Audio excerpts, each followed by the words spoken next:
Salam dəyərli abituriyent. Əgər sən də 15 martda imtahana gedəcəksənsə, mütləq bu videonu izləməlisən. 9 martda olan qəbul imtahanı bizə imtahanın hazırlaşan bir şagird üçün, əziyyət çəkən bir şagird üçün yüksək bal toplamaq üçün çox rahat və asan olduğunu bizə göstərdi.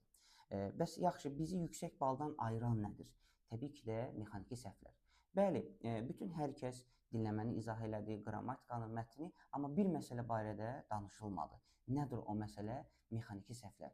İmtahanda o yüksək həyəcanla, stresslə mən necə edim ki, bu asan qrammatikadan səhv etməyim.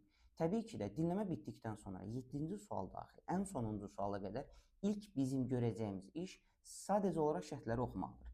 Harda korrekt variant varsa bu normal bir şeydir, bunun üzərindən keçirik.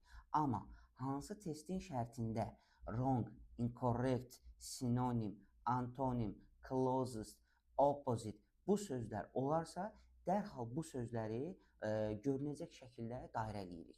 Nəyə görə? Deyə bilərsiniz ki, bəli, mənim imtahanda zaten bu fərqli şriftlə verilir. Amma bir daha təkrar edirəm, imtahan daha yüksək stres və həyəcanlı bir prosesdir. Biz bunu bu formada dairə elədiyimizdə bizim yanlış, səhv salma ehtimalımız sıfıra bərabərdir. Hal-hazırda sizə bir nümunə göstərirəm.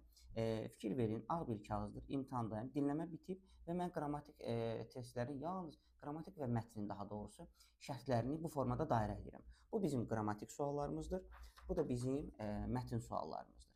Bunu bu formada dairə elədikdən sonra imtahanda nə olursa olsun, həmin suala gəldikdə o dairələnmiş hissə bizim fokusumuzu ora yönəldəcək və bizim səhv etmə şansımız sıfıra bərabərdir. Hər birinizə uğurlar.